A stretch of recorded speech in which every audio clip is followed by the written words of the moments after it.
I used to think there was nothing special about the town where I grew up. You could drive from one end to the other in under 10 minutes, passing the same brick storefronts, sleepy gas stations, and faded playgrounds. The sort of place where everyone's business was everybody else's and secrets didn't last long. At least, that's what people like to believe. The year I turned 12, my parents moved us to the last house at the end of Sycamore Lane, a cul-de-sac lined with maple and dogwood trees, their leaves always whispering above us, even when the air was still. The house was old, with peeling white paint and a porch that creaked at night. Out back, a sagging fence separated our yard from a tangle of woods so thick they swallowed the afternoon sun before it could reach the ground. My mother called it our fresh start. My father just grunted, carrying boxes as if they weighed nothing, even though his hands always shook when he thought no one was looking. I didn't want a fresh start. I missed my old school, my old friends, the smell of rain on concrete, instead of this perpetual green dampness. But I was 12. My protests meant nothing. The first weeks in the new house were a blur of cardboard boxes and hollow footsteps on wood floors. My parents fought quietly at night, their voices leaking under my bedroom door like smoke. During the day, Mom scrubbed every surface until her hands bled, as if she could erase the house's memories with bleach and elbow grease. Our neighbors came by with casseroles and practiced smiles. Mrs. Daly from next door had white hair and eyes that seemed too big for her face. She pressed a pie into my mother's arms and whispered, "Just keep the windows shut at night, dear. This close to the woods, you never know what might wander." My mother forced a laugh, but her grip tightened around my shoulder. I tried to settle in. There was a small library 2 streets over, and sometimes I'd ride my bike there, just to get away from the quiet. But everywhere I went, I felt the town watching me. Not the people, the town itself, like it was waiting for something. Then came the first sign that things were wrong. It happened late one afternoon. I was unpacking books in my room. The window cracked to let in the last golden air. That's when I heard it, a distant melody, high and lilting, coming from the woods. It didn't sound like any song I knew. It wasn't birds or wind chimes. It was older, the kind of tune that makes the hairs on your neck stand up, even if you don't know why. I pressed my ear to the glass. The music stopped. In its place was silence, thicker and heavier than before. Even the cicadas seemed to hold their breath. That night, I asked my parents if they'd heard anything strange. My mother hesitated. My father just said, "The woods have their own language. Best not to listen too closely." I lay awake, staring at the ceiling, listening to the creaks and groans of the old house settling into its foundations. Just before sleep claimed me, I thought I saw a flicker of light in the yard, a soft, pulsing glow weaving through the trees. I told myself it was just fireflies, but even then, I didn't believe it. I didn't know it yet, but the summer was only just beginning, and Sycamore Lane was already holding its breath. It didn't take long for the strangeness to become routine. Every morning, I'd wake to the sound of birds and the soft hum of insects, but there was always a moment, just as I opened my eyes, when I sensed something watching me through the thin glass of my window. Sometimes, I'd find leaves stuck to the outside of the pane, damp and dark as if pressed there by unseen hands. School was out for the summer, so my days drifted between the library, the cracked basketball court behind the church, and long hours of restless wandering. I'd hoped I'd make friends easily, but the kids on Sycamore Lane seemed wary, their play governed by invisible rules I didn't understand. When I asked to join their games, they hesitated, whispered things I couldn't quite catch, then let me in, but only on the condition that I followed their instructions. "Don't go past the second lamppost after dark," a girl named Maribel warned, eyes wide beneath her messy bangs. "And don't step on the shadows in the crosswalk, not if you want to sleep through the night." At first, I thought it was a kind of initiation, the way kids invent secret rules to keep outsiders at arm's length. But the more time I spent with them, the more I noticed the tension that knotted their shoulders and the way they always glanced at the woods before dusk. They never played after the sun set, and when the streetlights flickered on, every child scattered, back to their houses, doors slamming, curtains drawn. One afternoon, I stayed later than usual. The air grew thick and golden, the kind of summer heat that makes your skin feel sticky and the world slow. I lingered at the end of the lane, staring at the gap in our backyard fence where the woods pressed closest. That's when I met Jamie. He was taller than me, thin as a scarecrow, with hair the color of old pennies and a gap between his front teeth. He lived in the blue house across the street, alone with his grandmother, who was rarely seen except for the times she shuffled out to sweep salt across the porch. Jamie wasn't like the other kids. He didn't flinch when I talked about the woods. Instead, he told me stories, whispered tales of things he'd seen out there.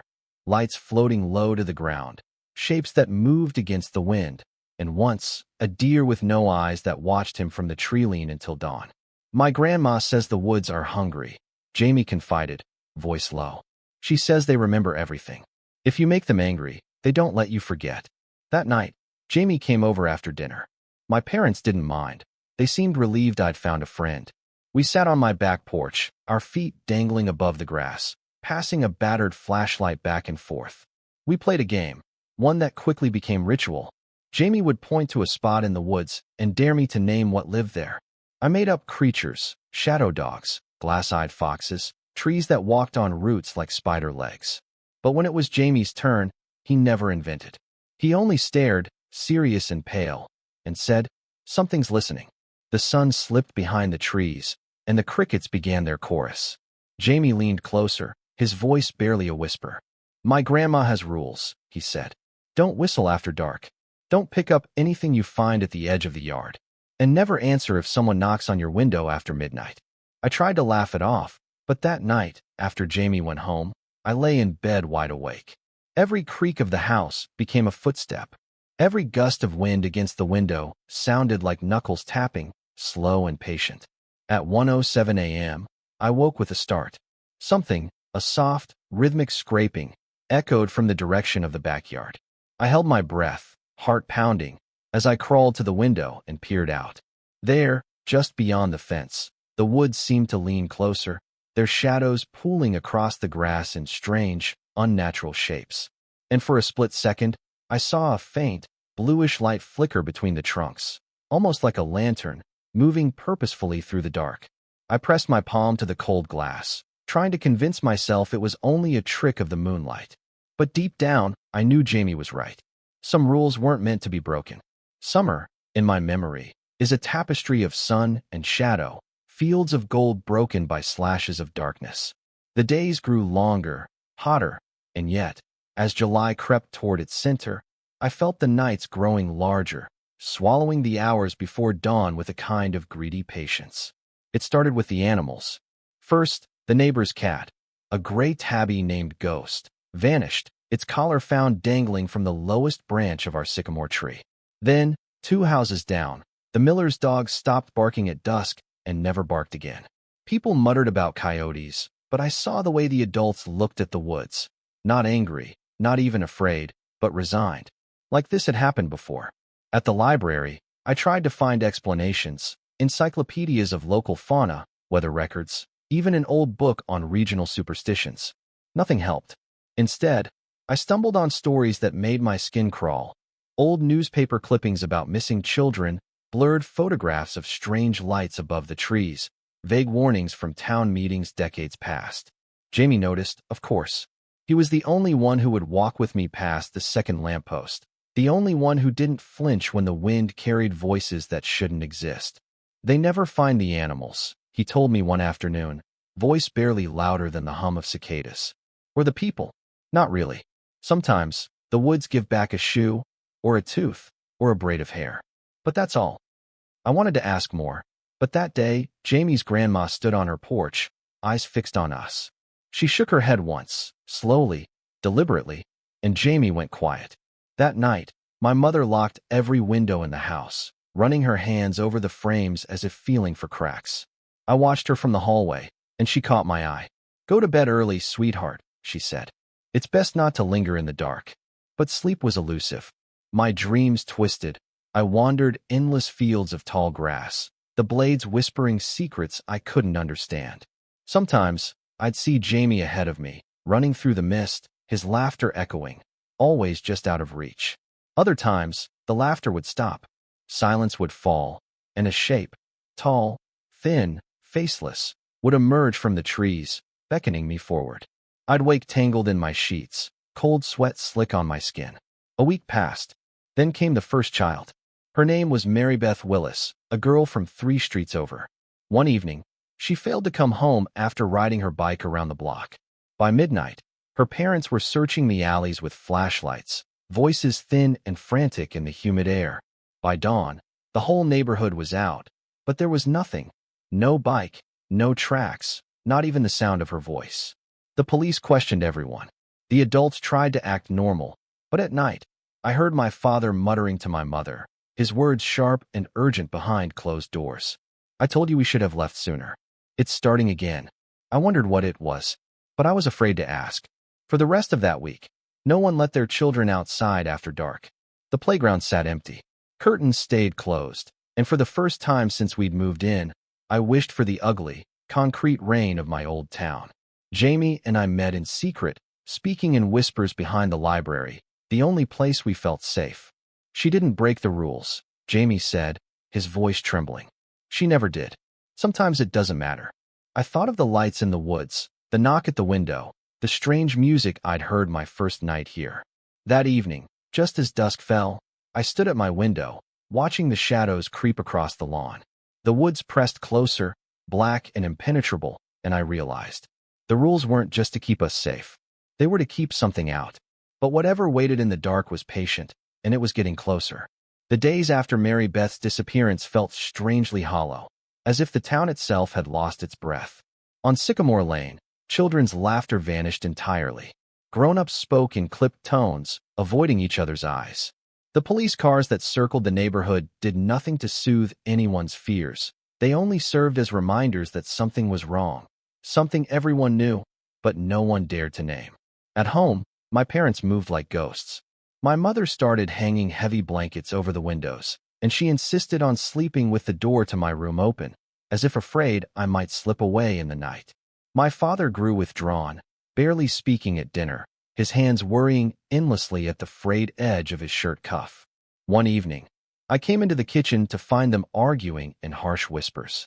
"We have to tell him, Sarah. He has a right to know." "No, he's too young. Please, just a little longer. It might pass." My father's eyes met mine across the room, and in that moment, I saw a fear in him I'd never imagined possible. Later that night, I wandered the house, unable to sleep. The shadows felt heavier than usual, pressing in at the edges of the lamplight. I passed my parents' door and heard my mother sobbing softly, her voice muffled by the covers. I drifted downstairs to the basement, the one place that still felt untouched by all this dread. There, among boxes of old books and broken toys, I found something I'd never seen before. A small, battered trunk tucked behind the water heater, its hinges rusty, a faded strip of masking tape across the lid that read, "For when the time comes." The lock was old and fragile. It snapped off easily in my hand. Inside, beneath a yellowed stack of photographs, I found a thick, leather-bound journal. Its pages were stuffed with scraps of paper, faded newspaper clippings, and careful, cramped handwriting that looked oddly familiar. I turned to the first page. "To whoever reads this, if you're family, I'm sorry. If you're not, I pray you never have to know what's written here." The entries began decades ago. My grandfather's name appeared first, recounting his childhood on Sycamore Lane, a summer of missing pets, whispered warnings, and the ever-present sense of something waiting in the woods. He described strange dreams, circles of light, songs in a language he didn't understand, the same fear I felt now. As I read, I realized every few decades, the same pattern returned. Children vanished, animals disappeared, the woods grew hungry. In some entries, my grandfather wrote of finding marks burned into the dirt at the edge of the garden, spirals, symbols, half erased by morning dew. "The town will not speak of it," he wrote, "but the woods remember. We are chosen, one by one, each generation." Near the back, a more recent hand took over. My father's handwriting, frantic and uneven. I saw it again last night. "Watching, waiting. It knows who we are. Sarah wants to leave, but it won't help. The circle only widens. The dreams are getting worse." My hands trembled as I turned the last pages. A rough map was sketched there, a path winding through our backyard, twisting deep into the woods. One spot was marked with a crude X. "If you must go, don't go alone. And never after midnight. The gate won't stay closed for long." I slammed the journal shut, my heart thudding painfully in my chest. The house felt suddenly smaller, as if the shadows were leaning in, listening. Upstairs, my parents' voices were silent. The only sound was the wind rattling the window panes, carrying with it a hint of distant singing, high and strange. That night, I slept with the journal pressed to my chest. I dreamed of circles of light, and of eyes watching me from the other side of the glass. I never thought fear could have a taste, but on the night of the blood moon, the air itself grew thick and coppery on my tongue. Even the house seemed to shrink, shuddering in its beams as dusk fell in slow, syrupy waves. From the living room window, I watched the sky blush red, a swollen, impossible moon rising above the trees. Jamie called just after dinner. "Stay inside," he whispered. "Don't answer the door, no matter what. My grandma says tonight's the night they choose." My parents barely ate. My father jumped at every sound, his jaw clenched so tight I thought his teeth might crack. My mother kept her hands in her lap, clutching her wedding ring until her knuckles turned white. As darkness deepened, my father finally stood. "We're sleeping downstairs tonight. All of us. Just for one night." We huddled together on the couch, wrapped in blankets, the flicker of candles painting our faces with trembling shadows. Outside, the world was silent. No crickets, no wind, not even the distant rumble of cars on the highway. Just silence. I tried to read the journal again, tracing the map by candlelight, memorizing the winding path through our yard, through the woods, to the place marked X. I wondered what my grandfather had seen there, what had driven him to fill page after page with desperate warnings.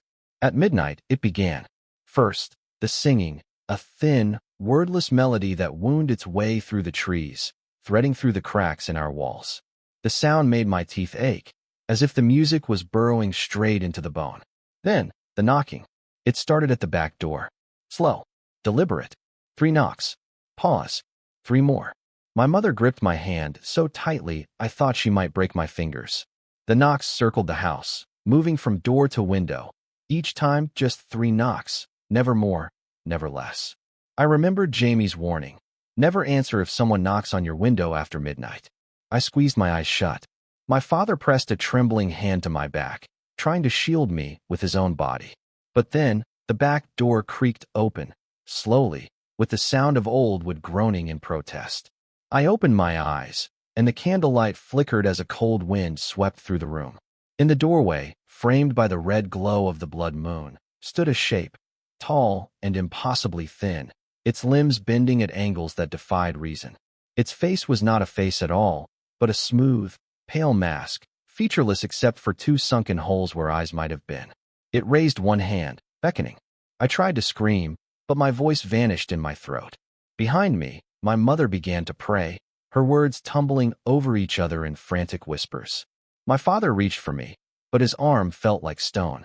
And in that moment, I felt something shift inside me, a pull, cold and ancient, like hands reaching out from the other side of the world. The thing took a single step into the room. The shadows curled around its feet, like eager pets.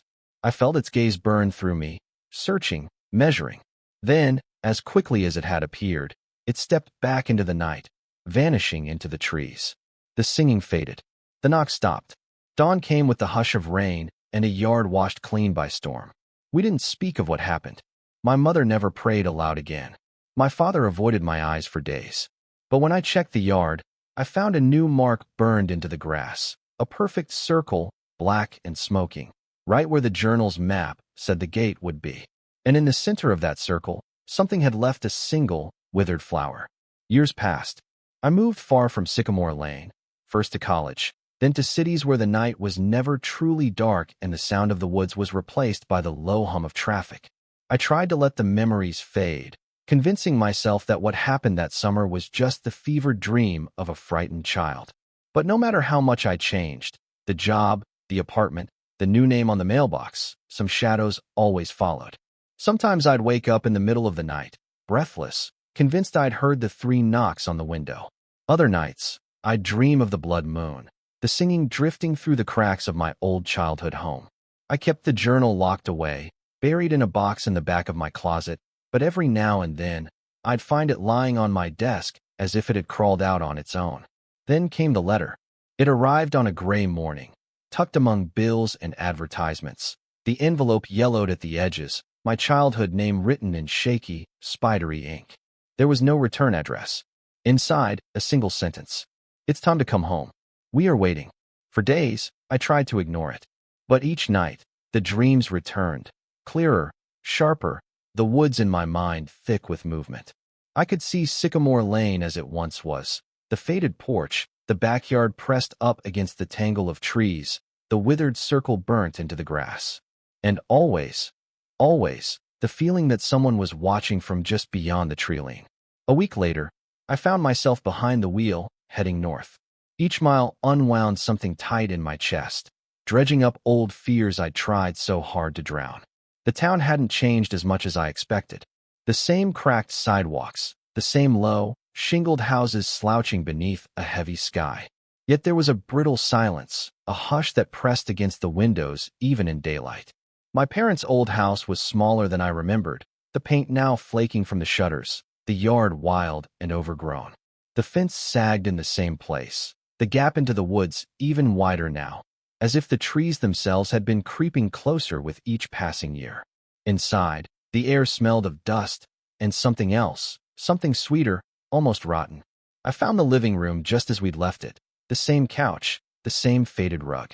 My footsteps echoed on the hardwood as I walked to the back door, hand trembling on the knob. I opened it and stepped outside. The yard was tangled with weeds, but in the center, the grass was dead, a perfect circle, blackened and bare, just as it had been all those years ago. Something moved at the edge of the woods, a flash of red hair. Jamie, I called, not even sure why. He emerged slowly, older, thinner, but unmistakable. He smiled, but it didn't reach his eyes. You came back, he said.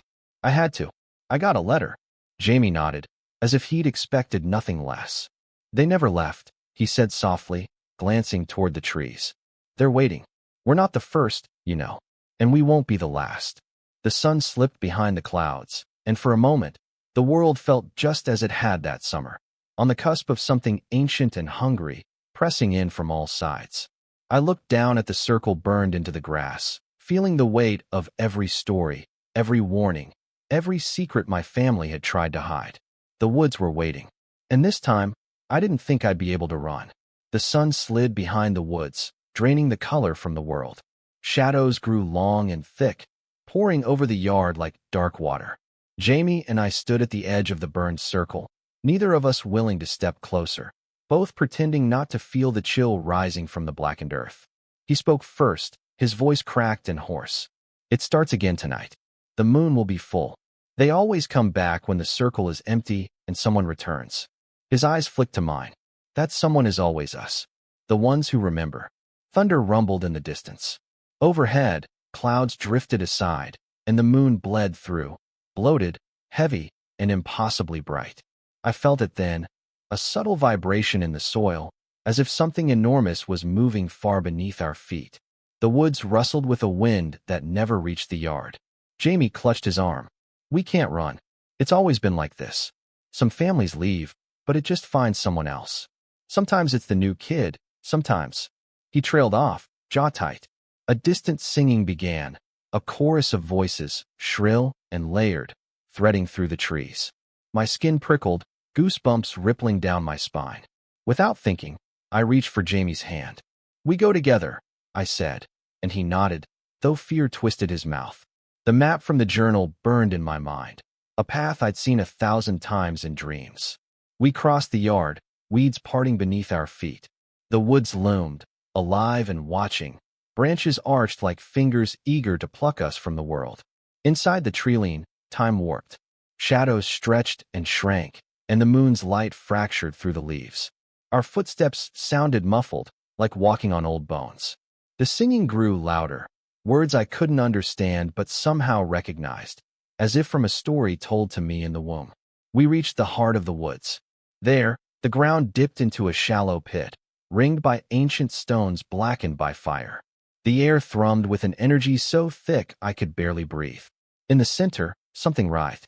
Not a person, not an animal. It was all angles and hunger, an emptiness in the shape of a thing.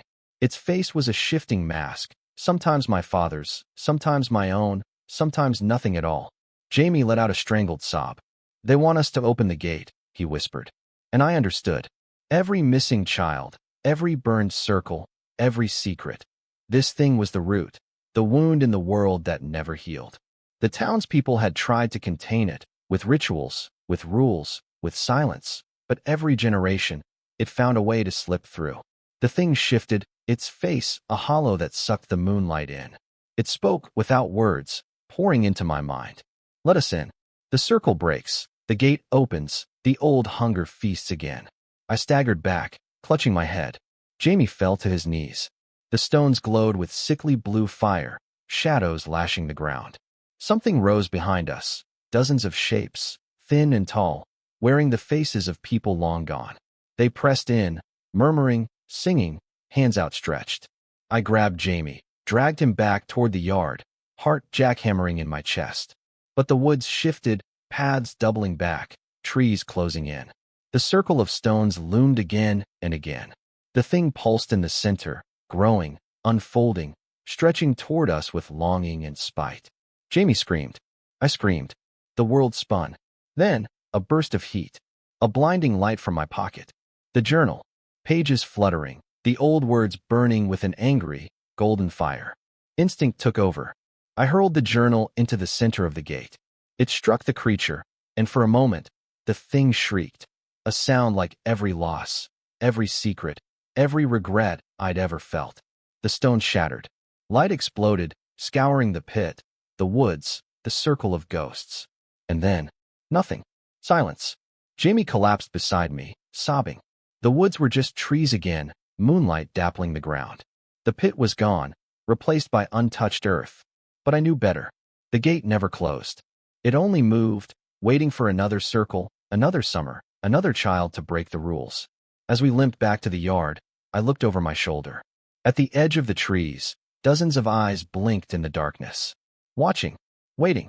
We left Sycamore Lane the next morning, just as the first rays of sunlight turned the dew to silver. Jamie and I didn't speak a word the whole drive out of town. There was nothing left to say.